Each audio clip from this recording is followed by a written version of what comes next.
My name is Lissette Alvarez-Holland, so I gotta put it all in. So I was not here live for the for yesterday for starting up the day. I decided I'm not going to be here necessarily on the weekends, but I am going to be posting the notes. But I wanted to go live 5 days a week. Well, let me tell you, as I put in my note yesterday, doing these human systems conversations has been quite depressing. I don't want to say depressing, but um, disappointing. The more I dive into being or attempting to be a human voice, a professional human voice, former clinician, my background is um, was in human performance, sports therapy, then went into regular mainstream healthcare as a physical therapist, and then quickly realized that one, even though I was given all the opportunities here in the United States of America, um, as a 1972 year born human woman had got all the access. There was still a lot of things and bias that once I wanted to become a parent were in total conflict with my career. And I honestly was very ignorant to it because, I was like, as many women are from Gen X, we thought we like owned the world just like the men here in the U.S. at least, because we had gone to school with them. A lot of times we were smarter in terms of academic intelligence and cognitive reasoning in terms of the metrics that people were using. We were keeping up, getting in the rooms, but then you get kind of inside the industry and you realized there's still some places that we need to go. And one of them was the fact that, you know what, 2 months off, a third month because I had saved and gotten the extra 4 weeks from my benefits or whatever, wasn't enough for me. Not when you're suffering from postpartum depression. And I got a big look then at women's health. Prior to that, I had been in orthopedics and sports, and a lot of that is male centric. And at the time in the 90s, it was not even really addressing women athletes in the way that we do now. So I was also working with a lot of pain people. And I had the beauty of getting patients from Dr. John Sarno, who in the 90s wrote a book, Mind Over Body, Mind Over Pain. And um, I was working with his patients. So I had already had a background with chronic pain from family members. And this all was convening at once. In 1999, this all was convening at once. And I knew then that I had to get out of the New York metropolitan area if I was ever going to be able to have a business in order to have a career I love. And that eventually became the Curvy Hustle. And that eventually became peer mentoring. And that eventually became um, trying to help other women in women's health, because I did a whole shift. I feel like it was a 180 when I went from orthopedics and sports medicine into women's health. And a lot of that was because I wanted to fill the gaps of what it felt like to be a human woman in the US at the time in healthcare. Um, I wanted to make sure that no one else went through the birthing trauma show that I did with my first kid. And a lot of the gaps that I had not seen in healthcare, despite working already. I had already been working several years for the top hospital systems inside New York City. Um, I saw where my education, a very good education, always getting A's, left me. And I could just imagine someone like my mother. I started to realize how many of the gaps, because of gender, but also because of being Hispanic in New York City, being Puerto Rican, um, in the 50s, my mother ended up going through, and my mom died of ovarian cancer. I mean, she died of mismanagement, the gaps in bedside manner and care with that. But she was dealing with ovarian cancer, and a lot of that cancer came out of the repression and the stress in just the system. So when I say human systems, and when I approached healthcare after birthing my own kids and after I needed to start my own practice. I wanted to bring that innovation into the hospital system I was working in. I chose to work in, thinking, hey, I have this innovative model of working with maternal health. Let me go work for the hospital part time per diem and meet the people here, because I had moved at that time for my lifestyle. Again, getting out of the New York metro mindset of production, and it's Gotham. Um, it was great for an entrepreneurial mind, but an entrepreneurial mind could not survive at the time in the way I wanted to end up parenting, and in my own personal health, having gone through postpartum depression, which we're all seeing in the current Clancy trial, is horribly still mismanaged despite all of the birth of women's health, besides all of the work we've tried to introduce. So there's something that's not computing, right? There's something that's not computing. And that drove me upstream.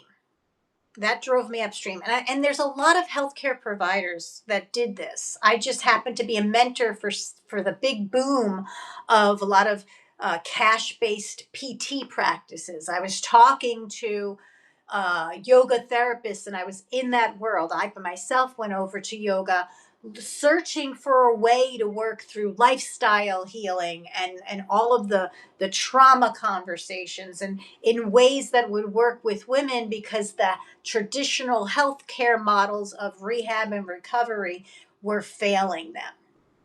They failed me. They failed my mother. They failed my grandmother. They failed my father. I, as a parent, I even saw that despite what I had been instilling at home and in my work, there were gaps that were going to be failing my children. And where do we go now? Because for me, I kept having to go upstream, because I realized, oh, this is an issue in women's health. So I switched over to that specialty. Then I realized, oh, this is an issue with community health, because these women in corporate are not given the opportunity to even utilize my services, because they're not even home enough. And then I was in a pocket of women who left, like me, in their professional prime, because they honestly understood the responsibility of bringing up another human and actually wanted that experience, which then puts me in the position right now of, I've always been into tech. I had an app for my people. I was online trying to go online with what we had in terms of platforms back in 2013-14, which were crap. So that didn't really work out. The tech wasn't really there, but the ideas were. Tried to make YouTube, but I didn't want to be an influencer, and that's what you had to do. I wanted to be a clinician and a consultant to create the model that I had for other women to be able to curve their career. Hence, I have the curvy hustle and trademarked that, so that they wouldn't leave. Because what was happening was, the women I was treating, they were those women in services and corporate and healthcare and education, and all these women who were getting burnt out. And then they saw so much success in the way I was approaching their lives, which was really just applying the social determinants of health, which, by the way, I could, outside the corporate industrial model of providing health and well-being. which is really just the corporate industrial medical complex's model of applying medicine. Even if I'm in allied health, it sticks me in that model of service provision and delivery. And so I'm trying to bring in the tech, I'm trying to bring in the convenience, I'm trying to make it so that if they didn't have the economics to come into me, they could still get the care. All the things that we're hearing AI will bring and revolutionize. I was not into medical diagnostics, that was not my profession, but it didn't matter if there was better medical. We were learning genomics and we've mapped out the whole entire thing. That didn't matter when my mother wasn't getting the proper care because even in oncology, they're on a 7 minute, or maybe they take 14 minutes, and whatever, they're still on a program, they still weren't connecting to the human in front of them. And my mother's mental and emotional well-being, after being through several rounds of chemo and being told, even though her numbers were great and her metrics were great, being told, let's do another round, really did a job on her psyche. And within 2 months, she was dead after working 3 years and several rounds of chemo and getting her numbers down to actually being in normal levels for that metric. So, I'm not anti-tech. I'm on the human side of this AI conversation because I see it coming in. And I decided I wanted to do a 90-day sprint in just talking very raw, off the cuff. Not that I don't have a structure for the day. Like, I wanted to talk about what it feels like being human in this AI mass adoption era. Coming from being the human I am, which is complex and layered. I am the anti-hegemony right here. You understand? I am saying the syntax of AI and large language models and associating myself, Dr. Lissette Alvarez-Holland, which with some of these AI healthcare conversations, because I'm being currently cataloged right now.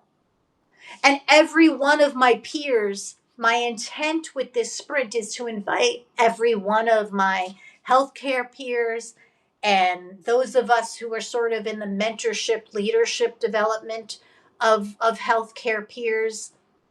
We're very service oriented women or professionals, whatever you identify as.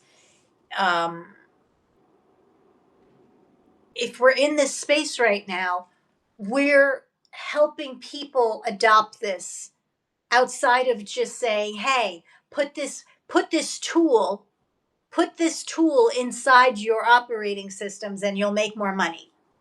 Because that's all I see in terms of AI in healthcare right now. Because big health is taking over the narrative.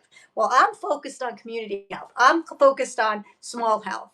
I'm focused on the fact that that's where all of the people pushed out of that model, which is already happening because of the insurance and the payer setup, kind of influencing where and who you can get care from. There's people already getting pushed out. I think the number was 800,000 people were pushed out of their ACA plans because those rates went up. Like, there's a whole bunch of us that left mainstream to be coaches and consultants because we saw these problems on the horizon and we wanted to fill in the gaps. But we're not necessarily all working back inside big health or big corporations or big tech even.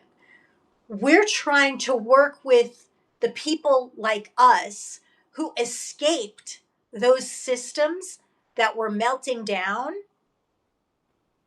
and we don't have the wiggle room to do this wrong.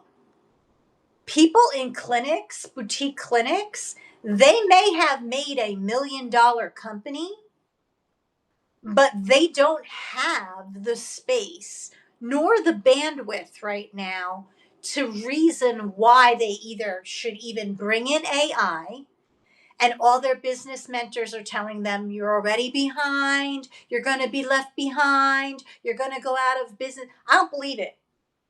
I believe that there will be a lot of noise to navigate, but the noise right now is coming from a big system that is collapsing. The value-based care conversation inside medicine and the medical complex, which has become synonymous with healthcare in the US, is not how community health operates already. It's not how I operated my clinical business. I created a wellness center model. I created a membership model. And in that, I had a part time women's health PT business. I also had a part time massage therapy business. Not that I owned, I rented to a woman who had that. I contracted in a mommy coach because although I could mommy coach, I was running my business. And I was doing it part time because actually this was my solution for parenting the way I wanted to. And my intention at the time was to blow it up when my kids were at a different level of development. Unfortunately, I had a huge divorce, a lot of infidelity, of financial infidelities, and a whole collapse. And then we went into the pandemic. You understand? But I'm still here doing the intent of helping the underdog. Why? Because that system that I saw crashing in 2014 and 2010, that was already not servicing the people I wanted to service, which were women, particularly those who were kind of lost between their professional careers and their professional way they wanted to mother their children. That problem's still here. This if I talk about how to make sure you're not feeding into the problems that have been created through big business getting its grip on healthcare, if you're not relating that to me still talking about small health and community health and empowering women, that's your problem. You're not connecting the dots. You understand? And a lot of that is the problem right now with why we're not getting AI adoptions that could help those people, and why we have a lot of noise coming from things that are going to only keep promoting the problems that got us here, because it's the same mentality and the same human disconnect that is being promoted because that's been profitable, and they're gripping with white knuckles to keep that profitable. But as I posted over on my Facebook right now, I'm a little disappointed. I'm a little disappointed, and it's going to be hard. My intention was to do a 90-day stretch of these lives feeding. It's not feeding the algorithm, because believe me, my views and everything have decreased because I'm not selling. I'm not associating myself for Substack. But that's not my intention. My intention to honestly use AI. I love Substack's AI cutting my longer conversations right now into little clips that get automatically pushed over to YouTube. Why? Because I need to establish a presence over there. I need to reactivate my old YouTube channel that I had for the Belly Guru for other plans and things that I see are happening, for my work in terms of connecting community care and having these conversations. I'm fertilizing the soil right now for something bigger. But the seeds that will be planted are the clinicians who are right now doing treading water. I'm not working in medicine. I am seeing that as when I see so many physicians on TikTok right now desperately trying to sell, I get reminded of when I was making that move, but it was 2005 and there was no social media. I get reminded why I moved into Mind Body Brand Academy to help some of my peers create their presence online, because it was 2015-16 and people were just starting to listen to me, although I had been since 2005 in a different member model with a private practice in it. Flexible ways to make income, flexible ways to make revenue as a business, but doing it part time, right? But my kids were starting to grow up. But it took 10 years because I needed the industry to change for other physical therapists and yoga therapists and even some people who were, somatic, anyone who was in the somatic, psychosomatic practice arena, which is what I was in as a physical therapist. As an athletic trainer, I wasn't in that yet, but as a physical therapist who had then brought in health coaching, who had brought in life coaching through yoga, that seemed revolutionary. But I was 10 years in because the system, right? The system. It wasn't until social media came out that I even got my first interview by someone who is in business operations who saw me entrepreneurial, and they were also trying to help clinics, and they weren't even in the big health conversations, but that's all that there is, because those are always the voices that monopolize the conversations, but they're always monopolizing the early adoption of anything coming out that could help small business, that could help small health. Big health always comes in and cannibalizes things, but they're ignorant. They're ignorant. They don't know how to actually bring good health delivery to everyday people. They have not known how to do that since day one. This book is your introduction into that, the social transformation of American medicine. If you need to read this book to understand me. If you don't want to read this book and you are in big health, you are part of the problem. Whether you're an employee of it or you're an administrator, or definitely if you're an administrator and you don't read this book, because you're still operating under the problem people here, under the creation of allopathic health. What does this have to do with human systems?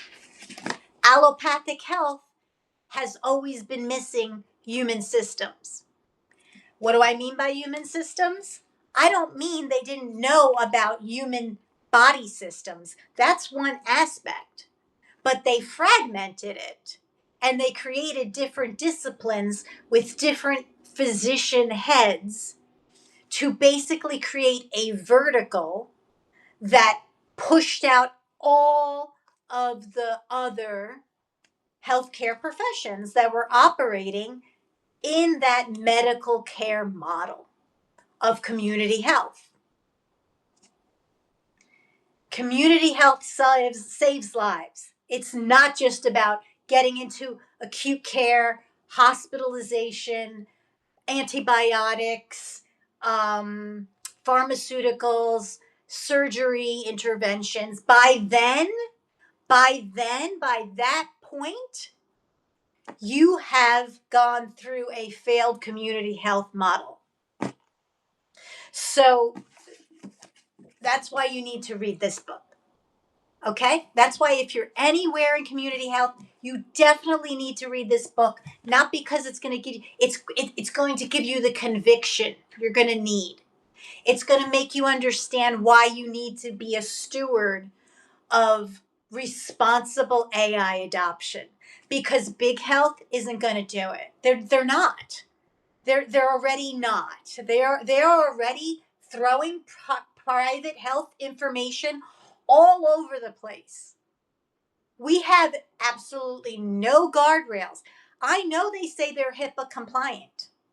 I know they say they're SO whatever C, 1, 2, whatever compliant. Those things mean nothing inside a US governing model that has just thrown all of that out the window when the government wants to seize the data. Our government's not even following the judicial system. The JOD, the head of the judicial system, the Department of Judicial stuff, is like, listen, we're not operating. The Constitution never meant for there to be three separate legs of government. Like, they're just flipping the model here in the US. You understand? Like, a lot of people have your health. There's data breaches. Listen, AI is many things. There's motor learning. It's machine learning, but it's for the sake of understanding it as a clinician or anybody in the healthcare biz. You need to learn it. You need to understand machine learning is motor learning. That's what they modeled it on. What you know about the brain's motor learning, that's what they modeled it on. The cognitive models of learning in the brain is what they based machine learning on. Okay? So, for all intents and purposes in healthcare, it's motor learning. ML is motor learning to you. But that's not just that, that's a piece of AI. AI is many things. Voice AI, voice transcriptions from years ago, that was AI. That was AI. You're talking to Siri back in 2012. That was AI. That was AI. And understand, and I know my colleagues don't understand that because they're not having human to human conversations anymore. They're exhausted. My healthcare colleagues are exhausted. In fact, that's why I even went into peer mentorship, to give them multiple branches to their money tree. That's what I was offering them, multiple branches to their money tree. When you're trying to operate as a boutique business or a niche model inside healthcare, which has been colonized by insurance models of payment. It's complicated because of the human beings who are operating the systems, and that complication is not going to get cleaned up by giving over that complication to automated systems, because most of the people in big health who are making the decisions, who are then going to dictate what healthcare and AI looks like, or at least the noise about what it's supposed to look like, many of them don't even understand what I just said. That AI is many things. Large language models, machine learning, and AI are three different things. Two of them sit in the third one. I am talking to people who didn't even understand a holistic human systems model for approaching the health and well-being of human beings. You understand? I left my position with Novant Health because I couldn't get my idea for maternal health care on another floor, because the Department of Obstetrics and Gynecology, the only way to bring in education at the time. Things have changed. Things have changed because people like me have been persistent in their role. People like me have been persistent in their role. I didn't have the tolerance for it. I couldn't. I had to get out of the system to get back in as a contracted person. And in the midst of all that, bring up my children. And in the midst of all that, go through a horrible financial destruction, only to just get on my feet and there be a global pandemic. My story is very different than some other people who attempted to do that. But we still have the same problem, right? Had someone been able to understand the real problem in big health was this, which I understood because I was reading this book and I was reading this book and I was reading this book. Like, I'm a person that can read all of these books and I understand human beings have this stuff. And I know that one day, very, very soon, we will realize the endless web is why we have interoception and why epigenetics is where we should be targeting. But I'm also somebody that reads this book. I am a rare bird inside the voice of AI and human conversations converging in healthcare. But I really deeply understand the human. And I understand that if somebody had understood human beings the way I did and was trying to just get an idea on a different floor in healthcare, there would be a massive difference in terms of where obstetrics is right now. Like all of these OBGYNs who are crying on TikTok right now about how they have the highest liability and they can't practice medicine and they're all trying to be health influencers and pushing hormones and getting into all the people that fell down, all the wonderful women who came out of OBGYN to become health influencers, because again, back in 2011 and 12 and 13 and 14 and 15, that's the only way anyone would ever listen to anything holistic in women's health. Nonetheless, they would hardly listen to women's health inside healthcare. They fell down the rabbit hole. They found down the rabbit hole of luxury medicine. They found down the rabbit hole of concierge retail health. And where are they now?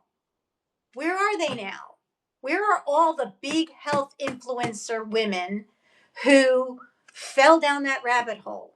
You know, the only one I truly follow and respect right now is her, because I always did, because she did it different. Aviva Ram did it different from the beginning. She said, I'm not being part of this crap marketing health influencer business.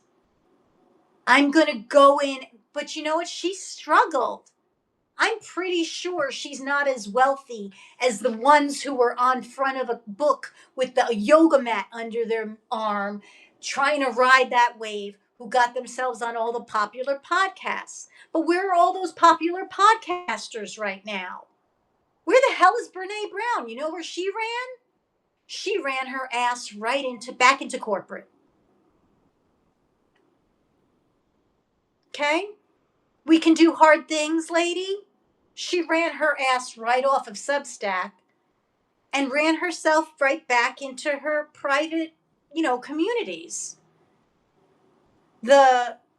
Where's Mel Robbins right now? She's trying to fill in the gap. She's trying to fill in the gap for some of these healthcare professionals who were able, but because all they're talking about is menopause right now. Where are all the people who were talking about maternal health 7 years ago, 6 years ago, 5 years ago when we went into the pandemic? I don't know where the hell they are. I don't know where the hell they are, because I used to sell them Mind Body Brand Academy. I don't know where the hell they are right now. They're stuck in some weed being sold some AI go high level system. Anyway, it's been depressing. It's been depressing trying to do this project, because the more you dig into the AI conversations, and then you go into the health tech conversations, and then you know what's going on really in something like I'm interested, which is women's health. Why? Because women are getting beat up once again by the systems in which we are trying to be just a freaking helpful part of. I'm tired.